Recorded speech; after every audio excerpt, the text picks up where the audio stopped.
Hello, everybody, and welcome to Fly Nubian Money, where we help you master your mindset and maximize your money. I am Lala, international real estate agent, and I am your host today. And today we're diving into a topic that's both personal and powerful: family, love, and the challenges of acceptance, especially when our loved ones' lives may not jive with ours and they challenge our own beliefs. Our discussion is inspired by the story of Ghostface Killer and his son, Infinite, who haven't spoken in 15 years.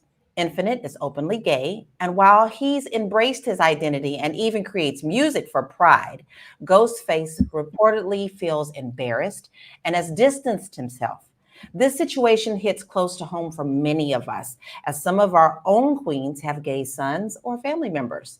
We'll be sharing our personal stories and discussing how we navigate these complex family dynamics. We're also going to explore the broader issues. How does the Black community view homosexuality? How do we address the mental health challenges that come from these experiences? And why is it so difficult to have an honest conversation about these topics without offending someone?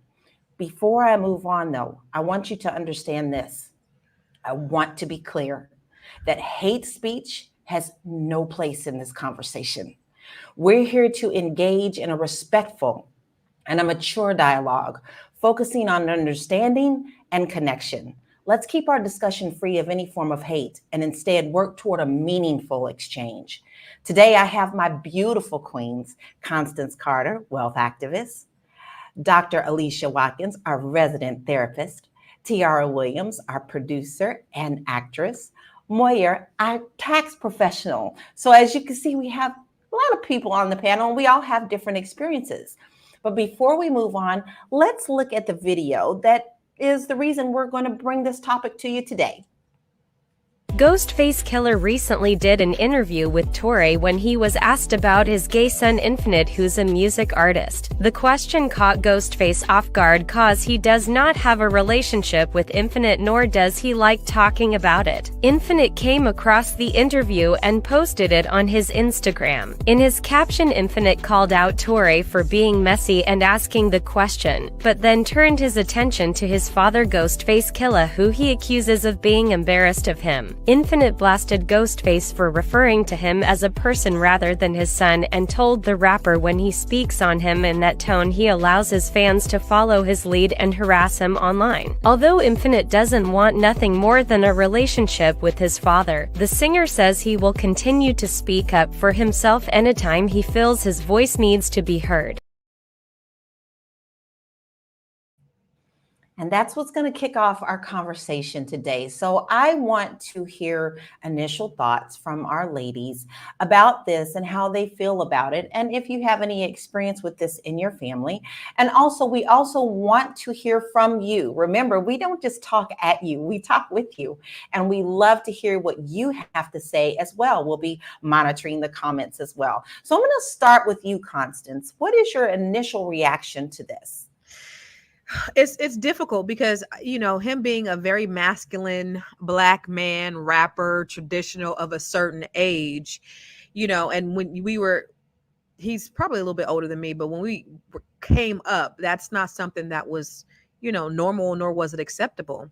And so I think it's probably, as him being super ultra masculine, it's probably a little bit difficult for him to accept, just culturally, and kind of what the environment was for him. So, I mean, I understand where he's coming from, but, at the end of the day, you love your kids regardless of their choices. Agreed. For me, in my lifetime, I agreed. I'm not sure if I'm the only one on the panel who has a son that is gay, but my son is openly gay, and he came out at the age of 16 and was totally embraced by myself and his father. So I'm coming from a little bit of a different perspective. Dr. Alicia, I would love to hear your comments. Okay.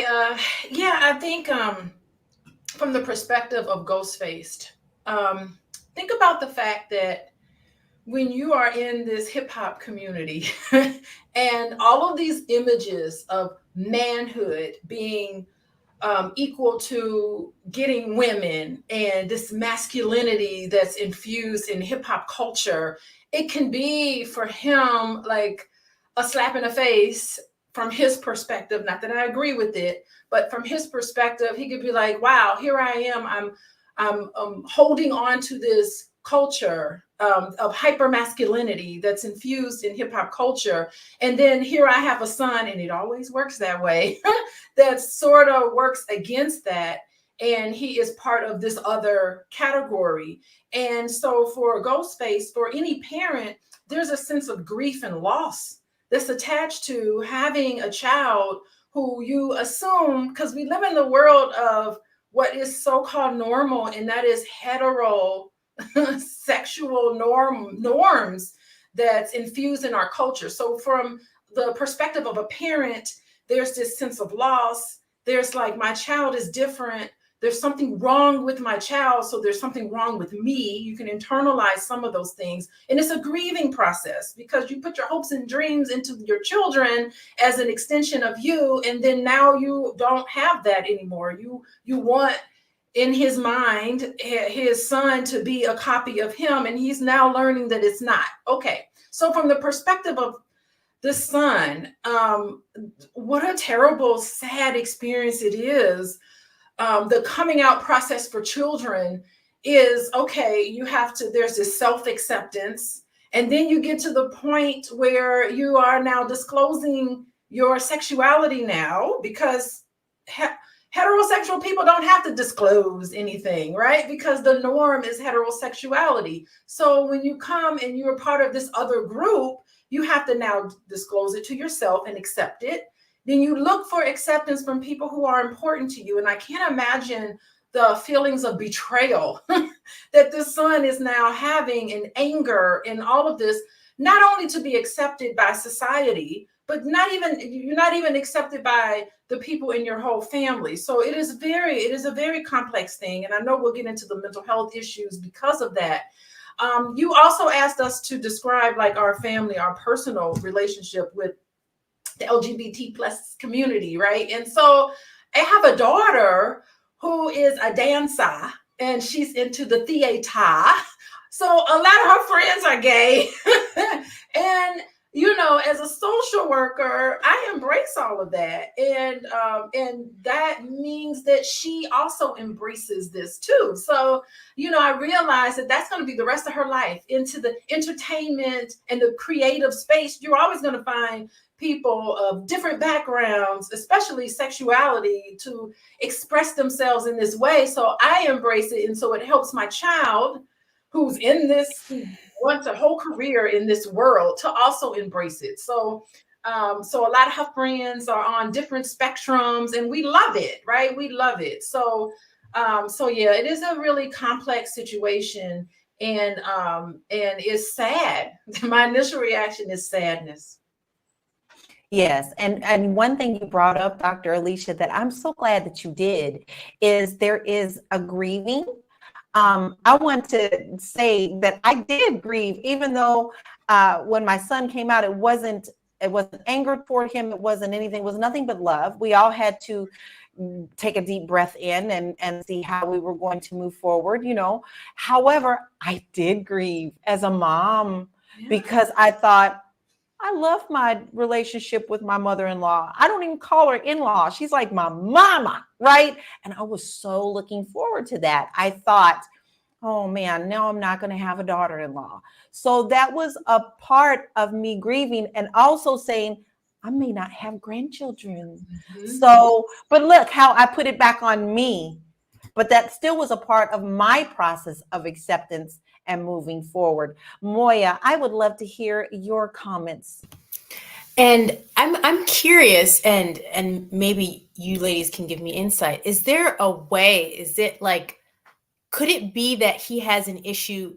Yes, his son is gay, but also that he's cross-dressing, also that he's appearing in the world as a flamboyantly gay person. Like if he was like a Pete Buttigieg who is gay and who's into politics, like would that make a difference to say, look at him, yes, this is his preference, but he's still out here being very effective? Like, would that make a difference in how he's perceived?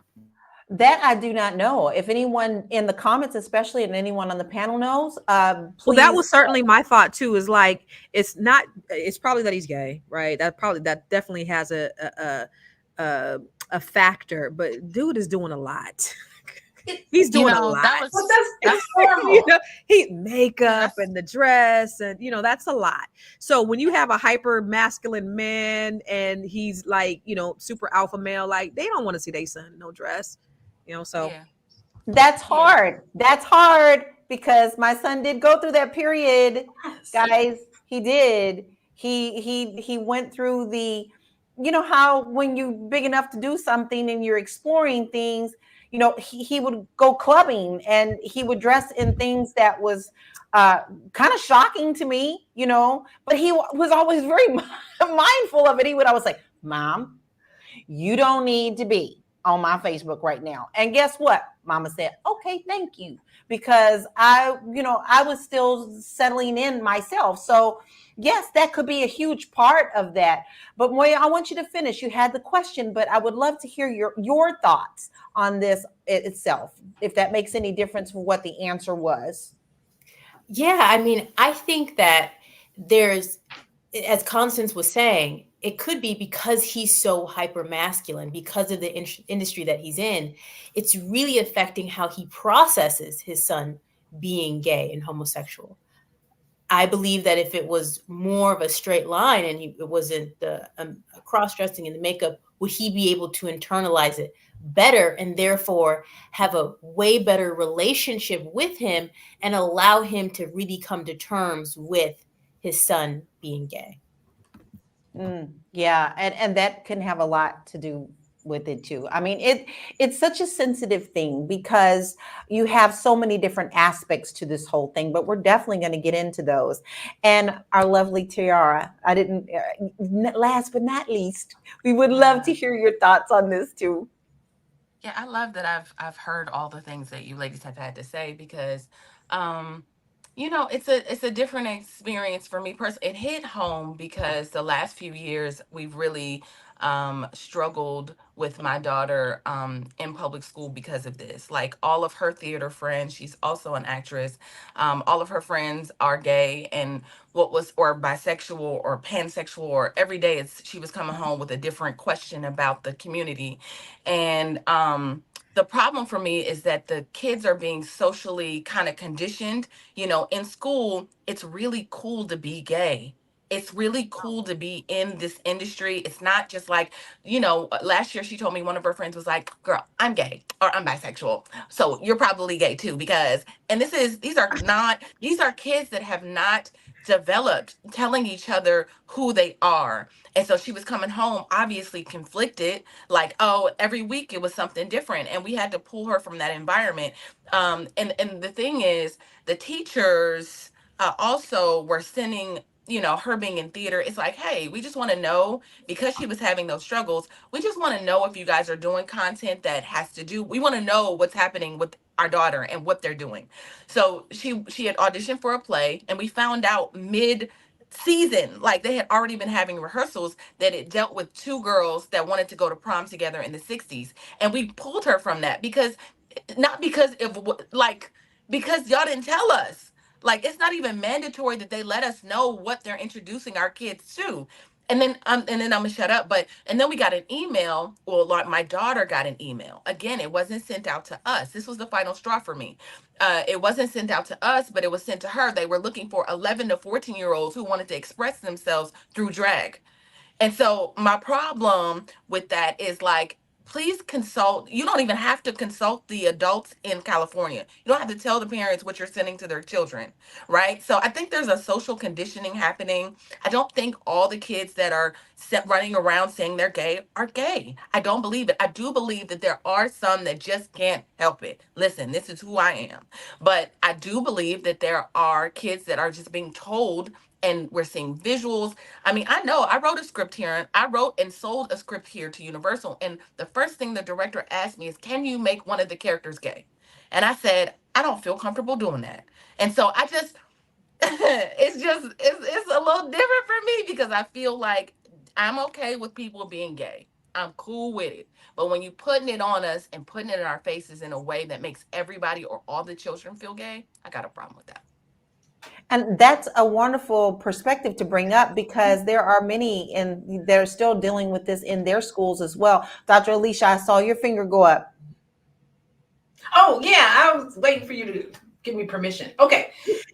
I am jumping out of my skin here because, yeah, my daughter also, she's in theater and she was in the play, and they sent us a letter home saying, asking our permission, saying, is it okay if your child plays a role of another gender? And it's so they did ask permission. I'm in the state of Illinois, so they do ask about that.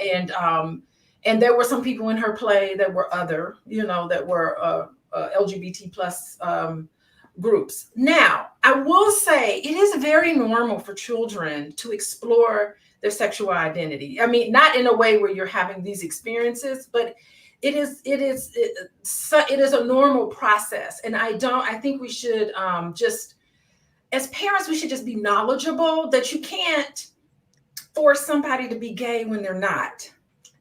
There's just been no instance of that. And you definitely can't encourage someone to be gay when they don't feel that way. We live in a very hetero world, and there's still gay people out there. So if that was the case, then we would have no gay individuals, right? So it doesn't, you would think logically that it works that way, but as a therapist and looking at evidence-based practice, there's no evidence of that you can actually talk a person into being gay. It makes sense that's possible. What do you think about this? That's possible, but it's not something that would normally happen, and that we're starting to understand things about sexuality in children and teenagers who explore. It's common to explore your identity. Also, the other thing is that there is an identity development that happens with people who are part of the LGBT community, right? Just like it is for Black people. Okay, remember, all of us go through a development. And part of the development of being Black, like myself, is at one point I was so pro-Black that I was just like, pro-Black, hate white people. I went through this phase, but but you have to understand that this is a normal identity development of me to get to a place where I'm comfortable with my race, how people see me, and I'm comfortable with this. The same thing is the case with people who are part of the LGBT plus community. It is a normal developmental identity process for them to get to a stage where they're flamboyant. Just as Lala mentioned, that is normal. So I think for a lot of parents, it is so important to educate yourself on the norm, what is considered normal identity for sexuality, for race, for all of these things. It's normal for a Black child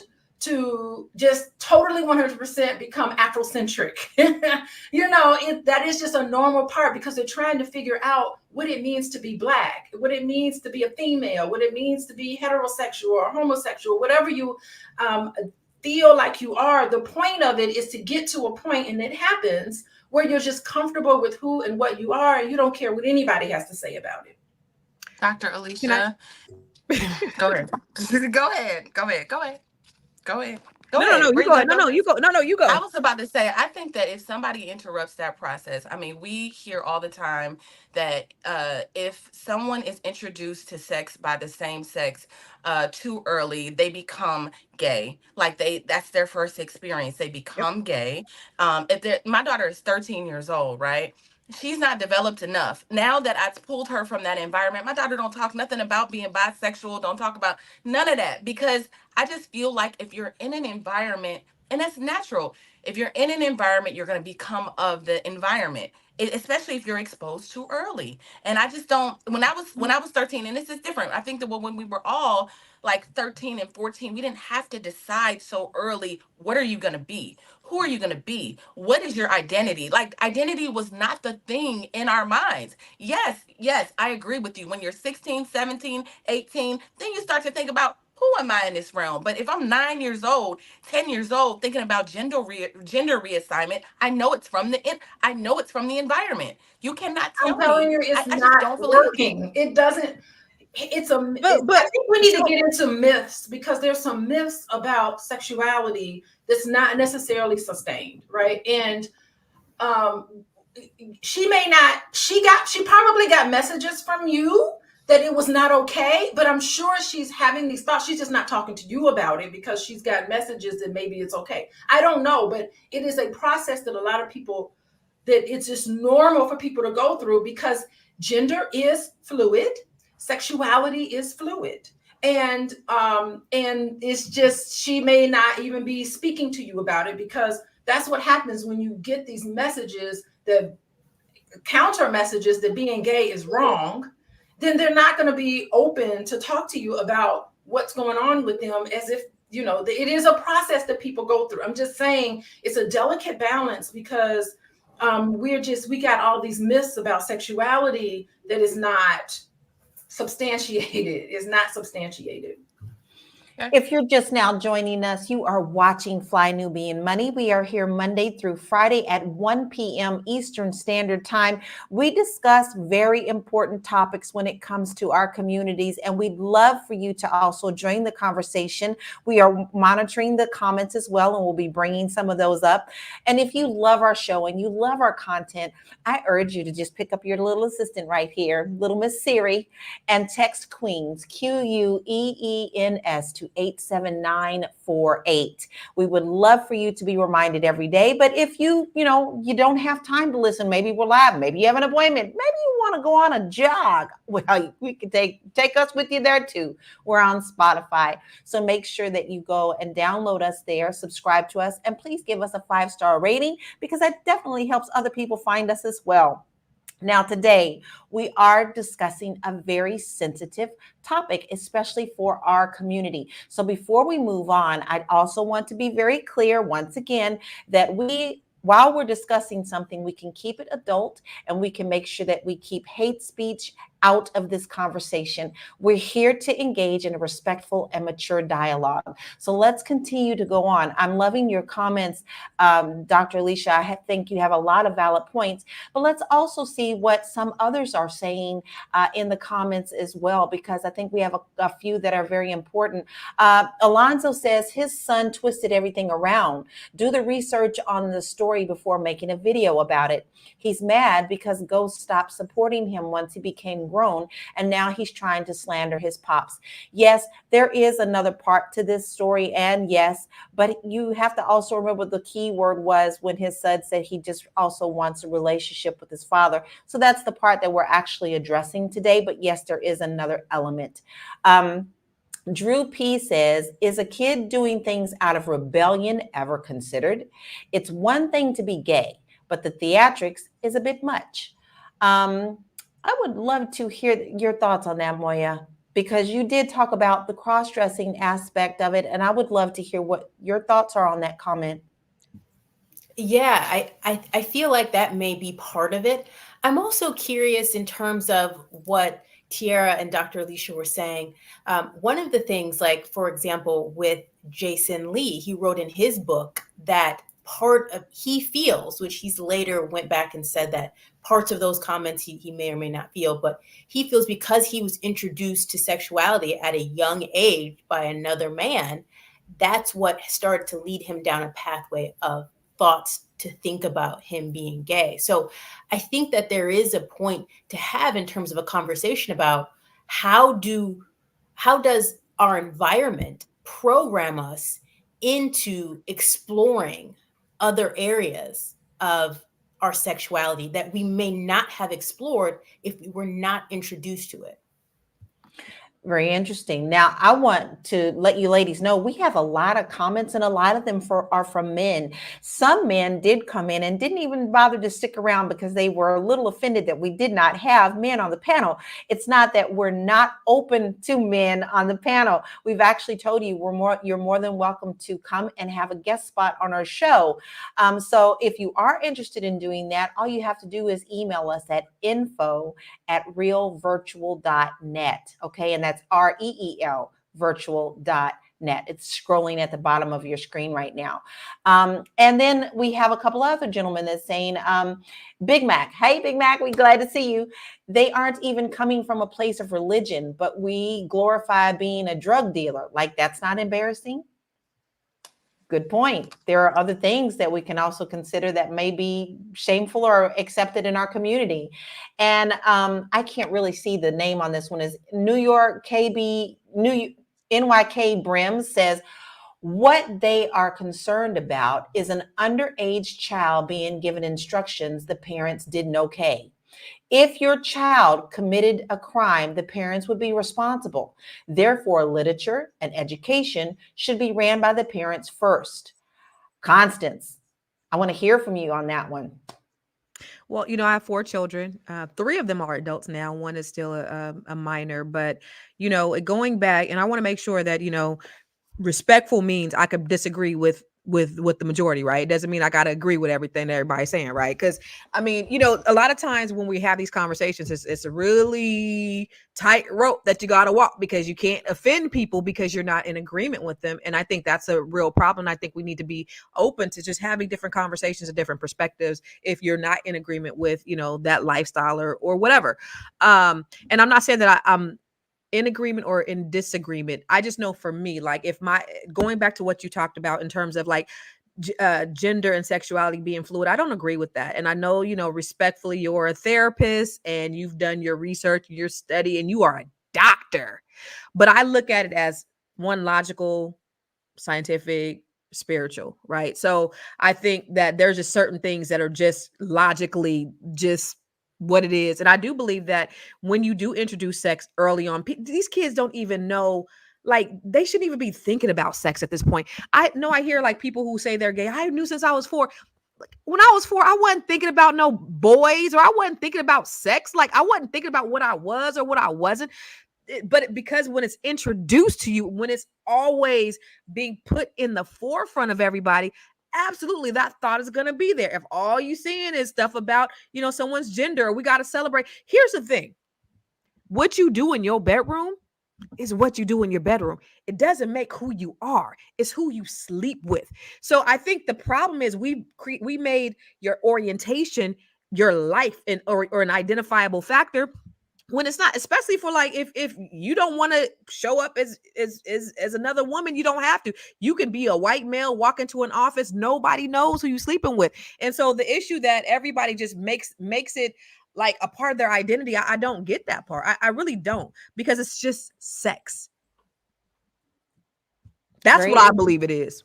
Very interesting. But I want to bring up something that I noticed in hindsight about my son.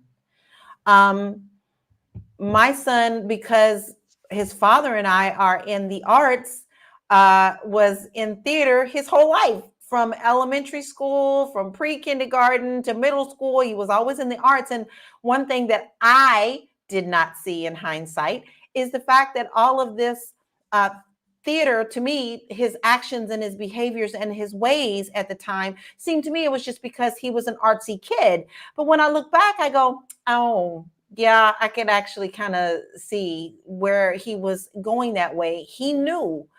He didn't address it until he was older. And it wasn't something that we made it shameful to be in our family. But when I do the reflection of back, because you have to do that as a parent when you are a parent of an LGBTQ kid, you do reflect. You go, is it something I did? Is it something that I said? Did something happen to them? Did I not protect them? Did I, you go through these whole things as a parent. But when I look back and go, oh, now that makes sense. Like, here's an example. And he knows this, because I know he's probably going to watch this, because he's very supportive. My son, by the way, is 37 now, guys. So I used to wonder why he would sit there and watch me put my makeup on all day. Like I'm not a big makeup person, but anytime that I would, he would watch me very closely and he would just be having conversations with me. To me, the conversations were conversations, but to him, I think he also was kind of see, how does mom do that? So there are things, and people can blame me if they want to. You're going to shame somebody for doing a normal thing that you do in your life. I'm a woman, right? So you do have some things in hindsight that kind of give you the clues that your child is a little different than someone else. In my case, I didn't see it and didn't recognize it because, for one, he's a kid like you. When I was a kid, I was a tomboy. I was in the trees, baby. Okay.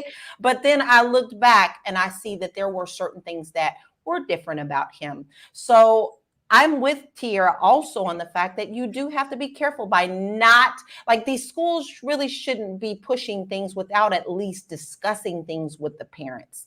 That's what's important to me.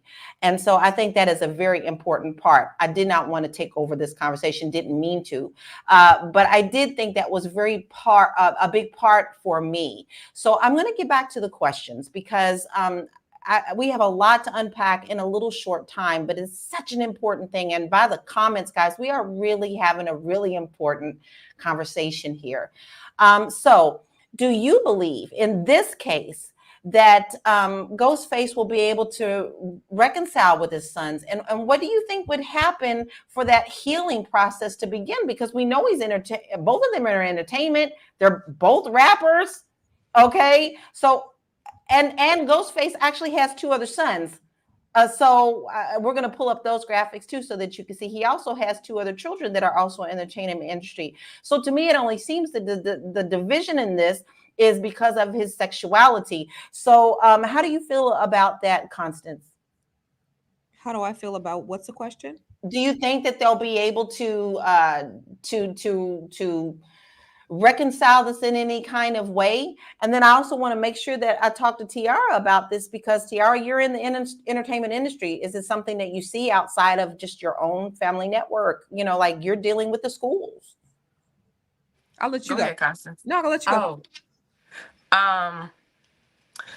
Okay, so in terms of them reconciling, I think we have to also introduce another thing into this conversation, and that is religion. Ghostface is a devout Muslim. He also says that Islam changed his life. And I don't know many, they are, if you've been around the Nation of Islam, you know that they are some of the most disciplined, they are not for all of that, right? They're very conservative in that sense. And so I don't know if he'll ever come around. I'm not sure. I think, he'll have to go to someone like Dr. Alicia and just be like, listen, he'll have to go and seek therapy and just be open to it and willing to work through that. If he wants that relationship. I did see on the, and I don't know if we have it, but on his thread, on Infinite's thread, he posted him reaching out to his dad for like a series of years and his dad not responding to him. Like he responded like once, like, peace, yeah, I love you too. And that was it. Like it was like, happy Thanksgiving, Dad. And he just ignored him all the way through. He'd be like, Dad, our sister is really struggling. This is happening. I mean, like 911 things that Ghostface would just he would just ignore.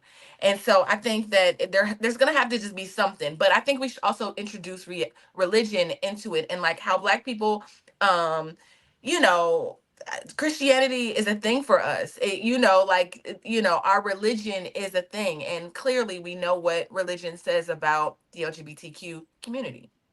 I think that's going to be a very good topic for us to discuss next. But if you're just now joining us right now, you are watching Fly Nubian Money. We are here Monday through Friday, 1 p.m. Eastern Standard Time. As you can see, we're discussing things that affect our community and our families. And these are very important topics. So if you don't want to miss an episode, all you have to do is text the word Queens, Queens, to 87948, and you'll be notified every day. Now, listen, we also deal with money, financial situations. And if you're a little confused about where to start on trying to get your money right, we have a website that you can go to, flynubianmoney.com. We have a lot of resources, a lot of free things that you can look at and get started. If you don't know where to begin, You can get a beginning with us, and then you can see the goal line in the future. Now, once again, there are a lot of men who are watching us today, and we understand that some of you are a little frustrated because you're like, only women are talking about this. But guess what? You're more than welcome to come and join the conversation with us at any time. Just send an email to us to let us know you're interested in being a guest. And you can send that email to info@realvirtual.net, and that's info@REELVIRTUAL.net. So you're not being left out of the conversation. We just need you to come on and let us know that you want to join us. But Tiara, you took it to a great place for us to pick up at. And let's discuss the religious part of this issue, because we all know in the Black church, this is something that is very talked about and very shunned and looked at as a sin. So let's start with you, Dr. Alicia. I want to hear your thoughts on that. How does religion play into this? Lord, the Black church. Yeah, it's the hypocrisy of it all. I mean, it is all through the Bible that being gay is wrong. I mean, let's just lay that out there. And I don't know how the Muslim or Islam deals with these certain things, because there are gay Muslims. They exist. And the thing is that when we're homophobic, we're encouraging this down low culture, because people feel ashamed, about who and what they are. And so it is promoting down low culture. And we could talk about that too.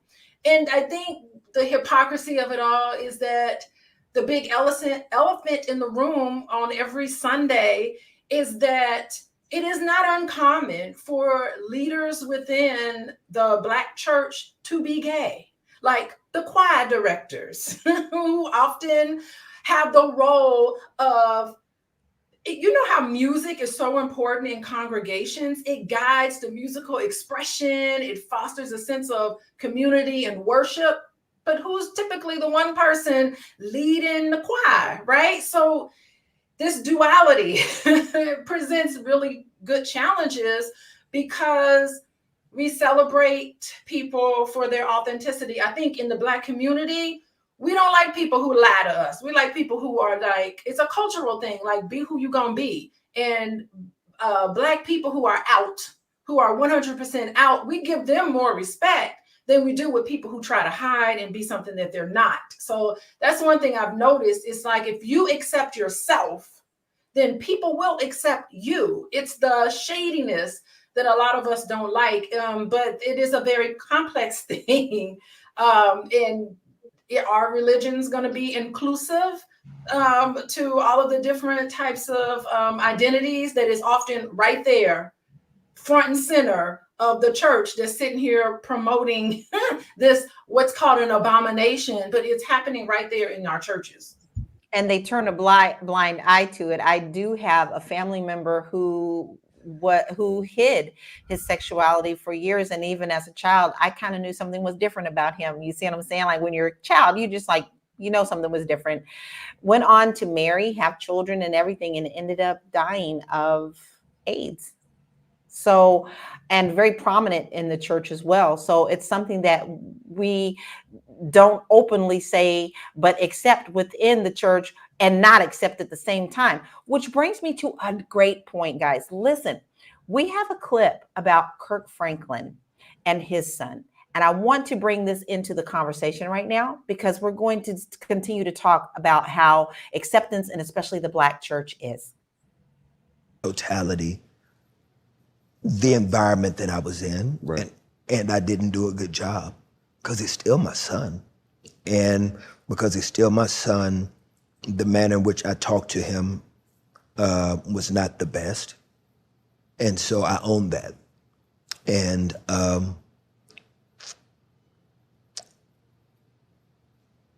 there have been good days, there have been bad days still.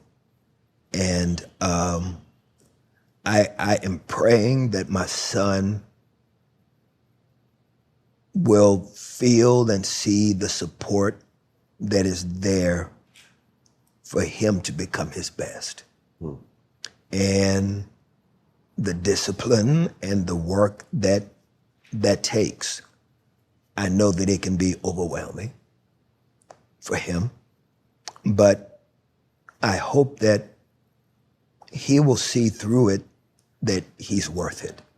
He's worth it to himself to do the hard work with what God has in his sovereignty placed in your lap as a 36-year-old black man, that a lot of times we are wired in ways that we didn't ask for, but that does not limit us from still being our best.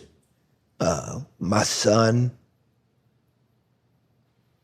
has potential in his pinky that I don't possess in my whole body. Cold, gifted, talented, good looking. And it is important for him to win because he's my son.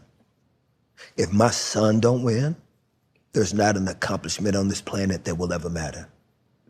If my son doesn't win, my son has to win in life. If my son doesn't win, everything in my life is an L.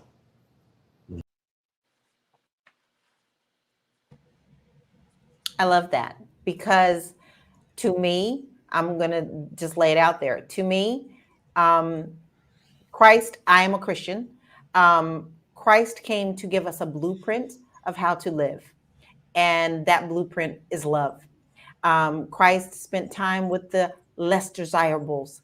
And therefore, he showed us how to still love. And it's not up to us to be the one to answer to God for someone else's actions. We only can answer God with our own actions. And to me, I do not want to stand before my maker and ask him if I did not love. So this is why I make love such a huge part of my life.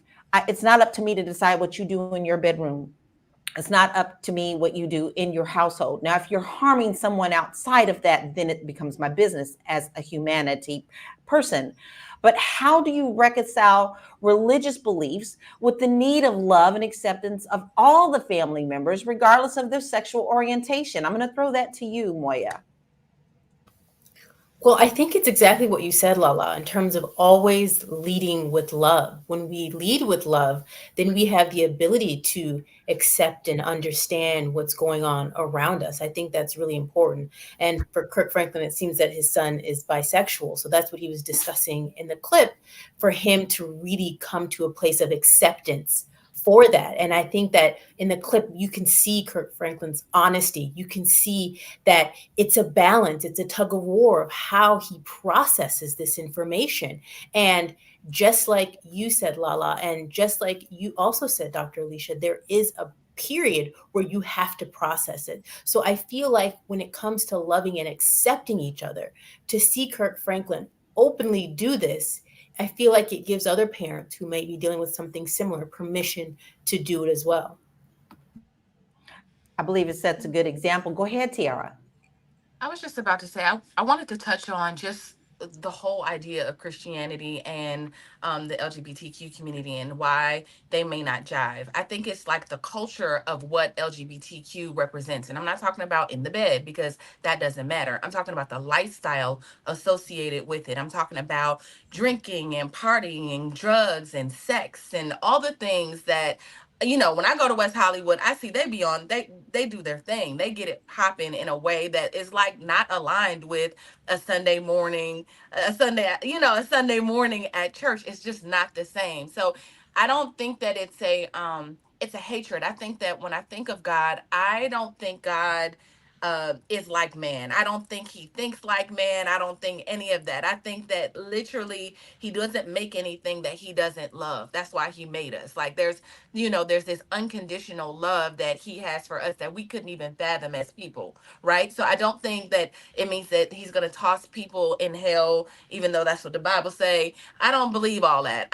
But I do believe that there is a lifestyle that is associated with the community that does not align with Christian values. And so that's why there's probably, why they receive rejection, because it's like, I'm trying to Ghostface. Let's go back to Ghostface for a second. I'm living like this. Here's what I'm in. Here's my alignment. Here's where I am. Here's what I believe is righteous. and that doesn't necessarily always go with what what it seems like the gay culture celebrates. Can I say But something? here's Can I what add I need. something? Oh, go ahead, Constance. Go ahead. So when you talk about religion and you talk about spirituality and you talk about the Bible, I'll be the first one to say, and I was raised in church. Church Negroes be the worst Negroes.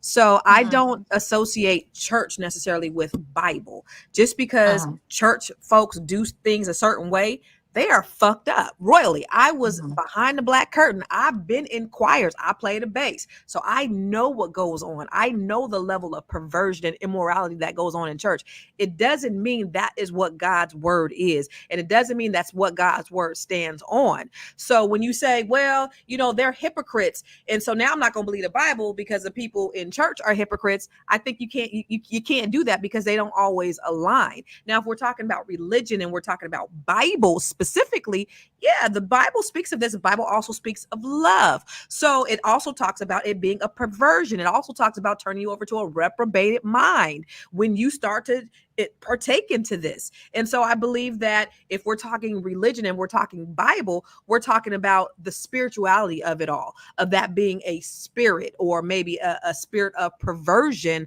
some would say. But just because they do it in the church, you got all these you got James Cleveland, you got Walter Hawkins. I'm from the Bay Area, I know. You got all them people who were very prominent homosexuals. You go up in their church, and I went up in there one Saturday night. This guy came out with his booty out like Prince. You remember when Prince came on stage with his booty out? Somebody came to church with their booty out. So it's just a lot of perversion that go on inside the church, especially with choir.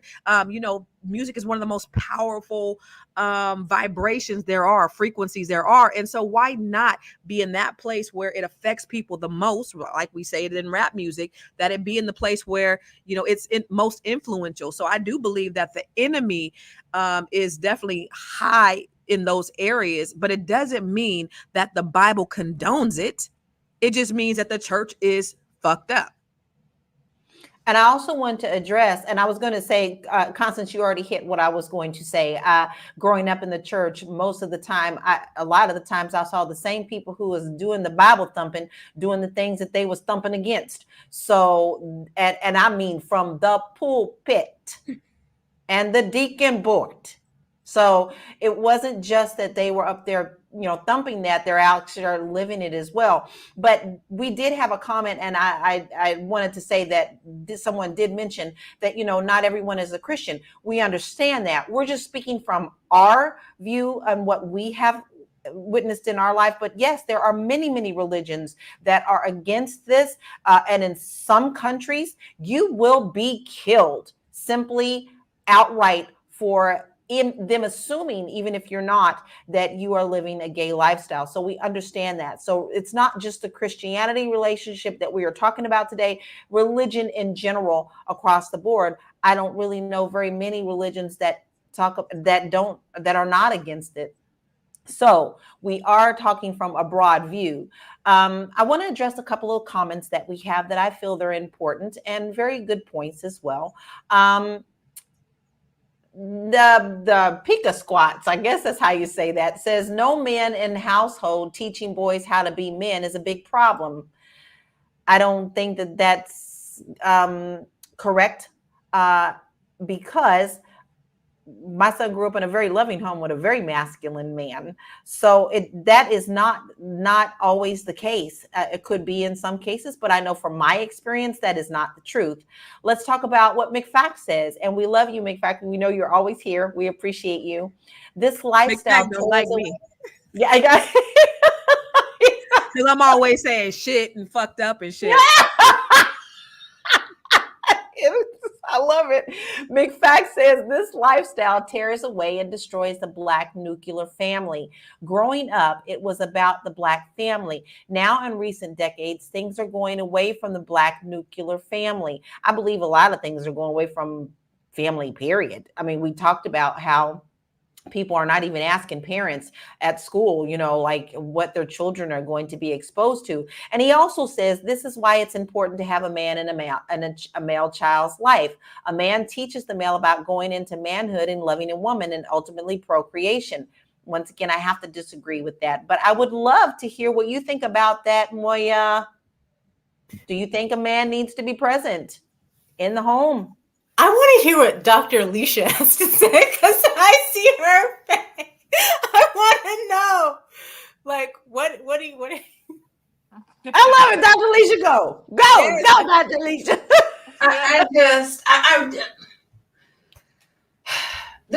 We can share our opinions about this topic, but I don't think that we have there's some facts and myths about homosexuality and why gay people are gay and all of these things. And I just think it's so important for all of us to just know these things, okay, about it.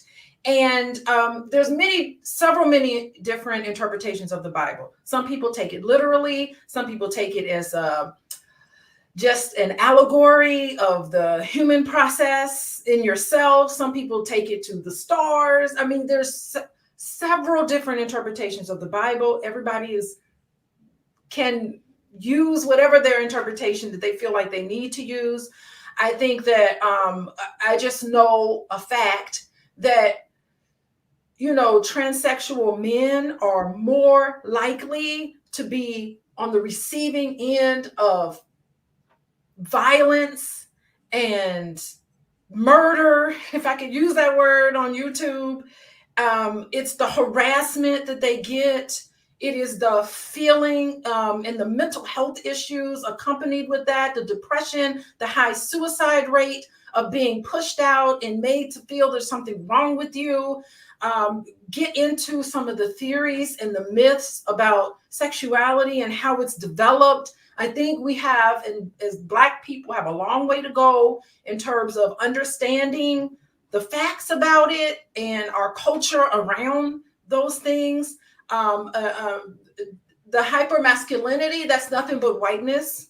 So a lot of times we ascribe to messages of whiteness. Yes, you can have a strong Black man in the house and still have a child who is homosexual. Yes, we do. There's a flamboyant part of the gay community, but that doesn't mean that everybody who's gay stays there. It is normal for someone who's exploring their identity and trying to figure out who and what they are to step their foot into this arena. And then pretty soon they don't stay there. They get out of it and say, you know what, that was my cross-dressing phase. Sometimes it's a phase that people go through trying to figure out who and what they are because it's so different. There's no blueprint for it.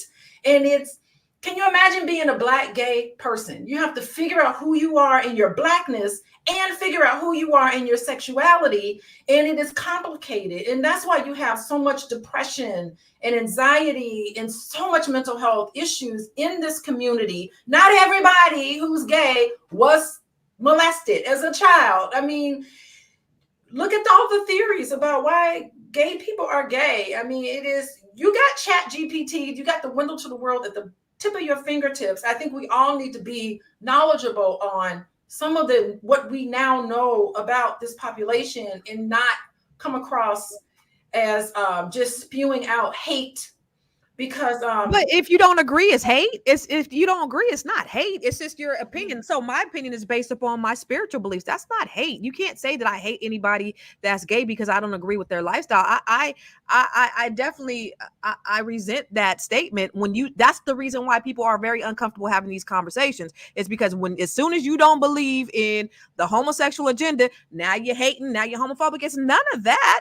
It's just that we have a different opinion, and I respect you as a doctor and all of your research, but I disagree, and I respectfully disagree. But as soon as you put that H word, that's you pause everything else. Nobody wants to continue having the conversation because I don't hate nobody gay. I just don't agree with it. I wasn't talking about you. Okay, so that's the part that people, that's what makes it very uncomfortable to have these conversations though, right?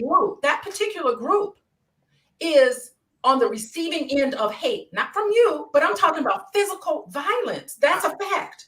They are afraid to be who and what they are because they are physical hurt, not to mention the slurs and the comments and the things that they receive. So I wasn't even, it's so interesting. I was not even thinking about you.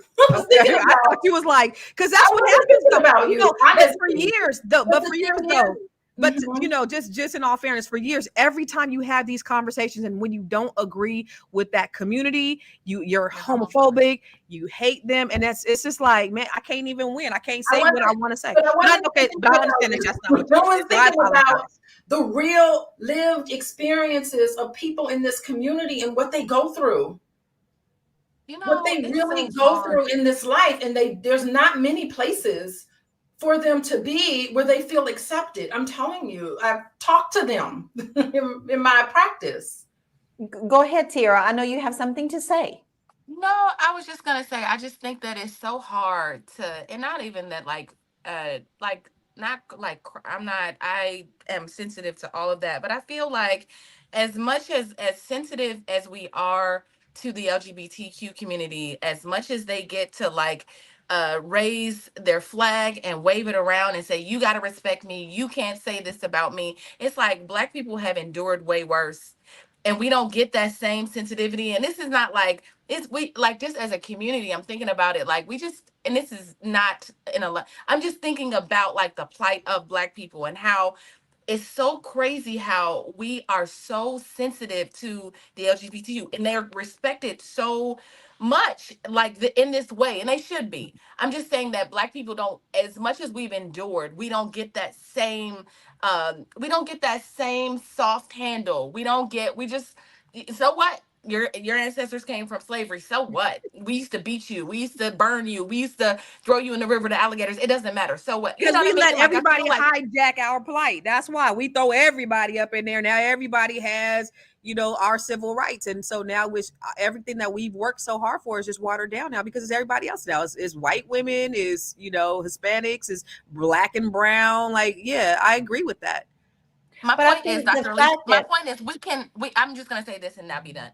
We can identify with the hardships that the LGBTQ community has experienced, because we too, our ancestors, we as a community face discrimination all day long. We understand, but it's like at some point, like, we're told to suck it up and get along and keep it moving. We can't tell them to do the same thing. Like, okay, like, we got Who you, tells but you? But you know what though? Can I just say Right. this? Can I say It's this not really right. quick? It's not right to tell Black people to suck it up, but it is not right to tell anybody to suck up any of the pain that they're But experiencing. y'all, they don't gotta wear being gay who they sleep with. They don't gotta come out and act like they don't have. You don't gotta know that they're gay. Like, why do we have to? Why they they can go out and nobody will know that they're gay. And so okay. So maybe I got this wrong. That's true. Maybe I got this wrong, right? So homosexuality That's true. is how they act, or is it what they do? no, because there's two Identity. different things. There's many professional LGBTQ people as well. That I think what's happening, guys. Let's really dig into this right now, because what's happening is what you're seeing the most is the ones that are the most seen, and the people where the media want to focus on, the most flamboyant, the most outdressed, the most loudest. But there are many who live their life behind business suits, doing professional jobs, running their own business, and they're not seen And we as wouldn't even know. that. Right. But Because I'm who's not to say walking we around can't? saying that I'm sleeping with a man. Like, what is like what I don't understand why that has to be in the forefront. And so maybe you guys got to educate me, because that's what I don't understand. Like, why is that a thing? Why is who So you you're sleep saying, with a What thing? do you mean in the forefront? You mentioned a 4-year-old. We shouldn't be talking about, but a 4-year-old who watches television is going to see a husband and a wife kissing. It's a normative.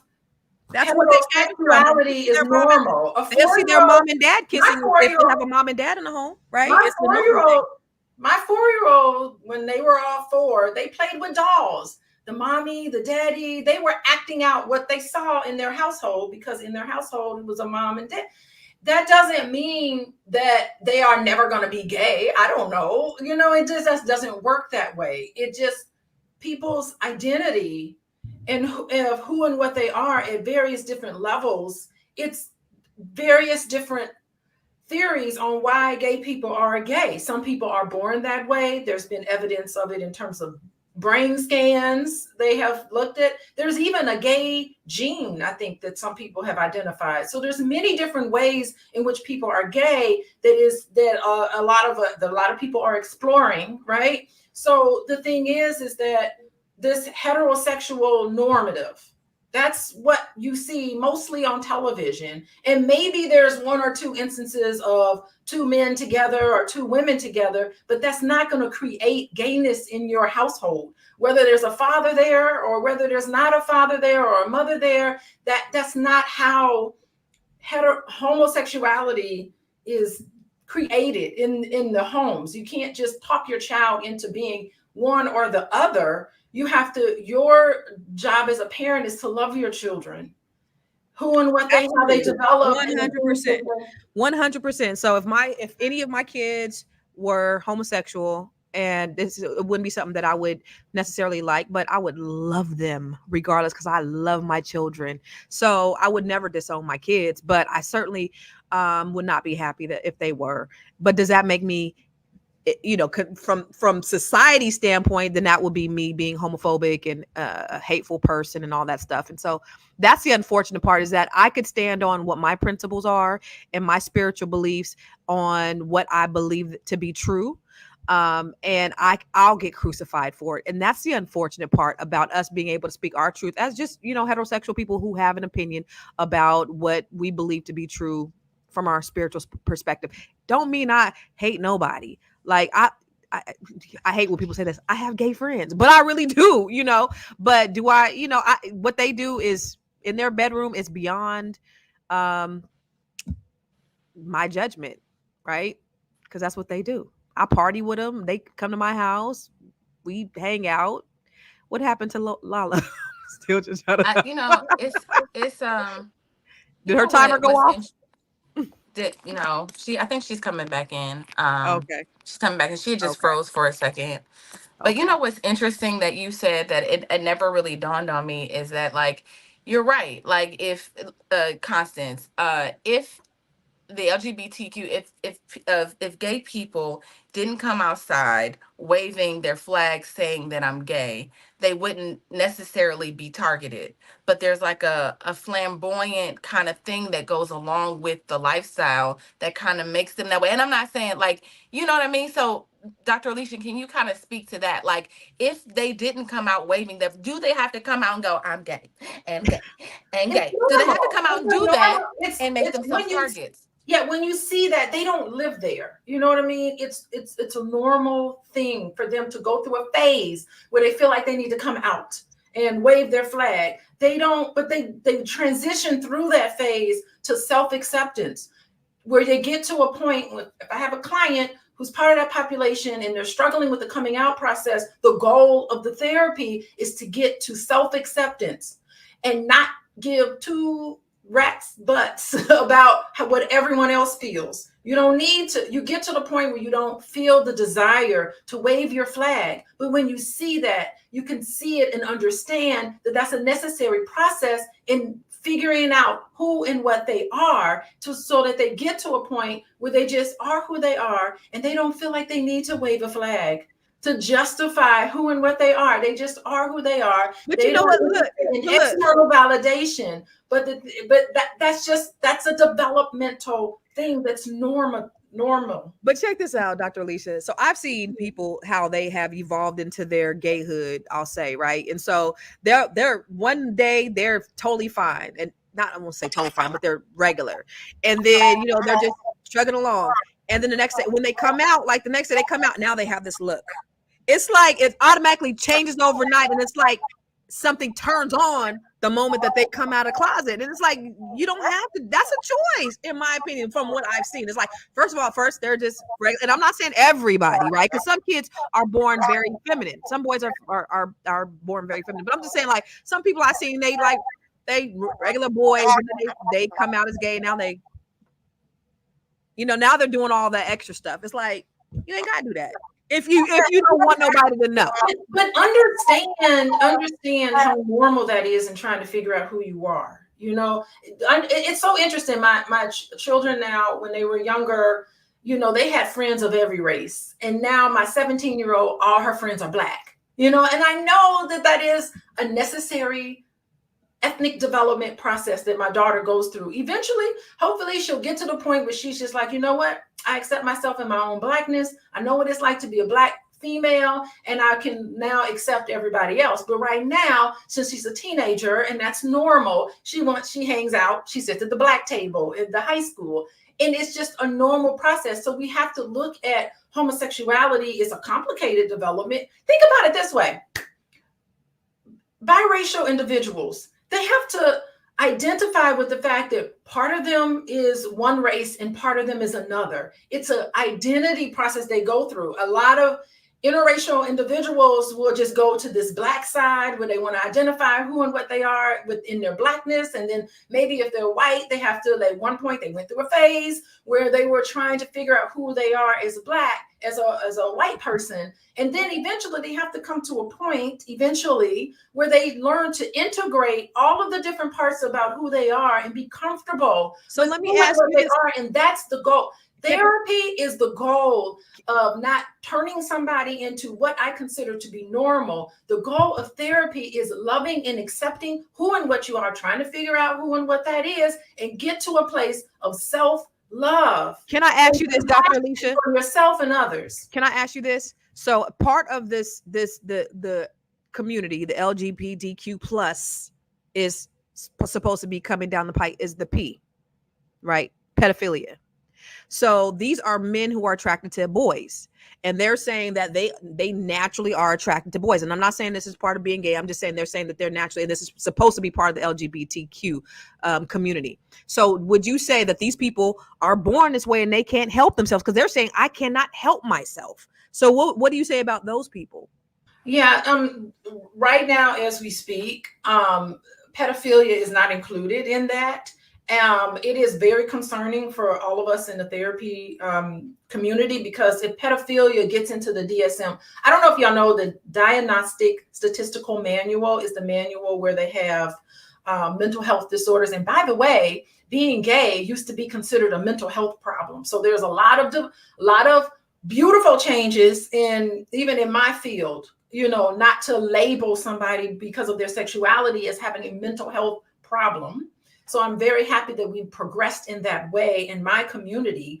But the issue with pedophilia is that it's illegal. So if it gets into the DSM, then you can no longer put someone in jail for having physical attraction toward a child.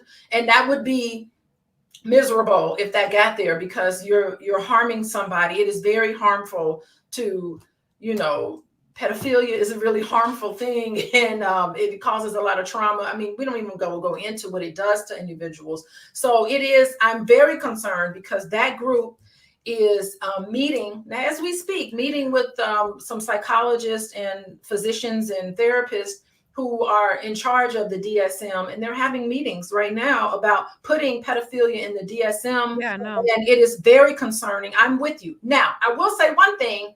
There is a gay agenda. The gay agenda is another conversation. What? Right what? Now. What?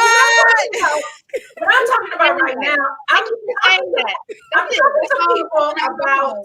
I'm talking to people about from a therapist perspective. But don't get it twisted. There's a gay agenda. Guess what? There's a black agenda. And guess what? There's also a white agenda. So let's just acknowledge that those are two separate things. But I'm here today as a therapist and a social worker, so I'm going to comment on that part. But yeah, my radical side knows that there is a gay agenda. So Tiara, you want to talk about that? I'm down. I'm glad that you said that. So now that I know that I'm not crazy for thinking that there is an agenda that's on our kids, on our people. Like, I'm glad you said it. I feel seen today. I feel seen. But I don't think you're wrong, Tiara. I mean, if my son was still in school and I found out the things that you found out and they didn't even consult me, I would be very angry, period, because it is my household. It is up to me to discuss these things with my children, not some stranger who doesn't know what we believe in or how I run my household and how my family rolls. That is wrong. period. And that should not be part of what's going on. Should there be a safe place? Should a child not feel safe in the home? Yes, but that is not their role. That's not their role. Ladies, I am really sorry. We're going to have to wind down. I could go on and talk about this forever, but let me tell you one thing.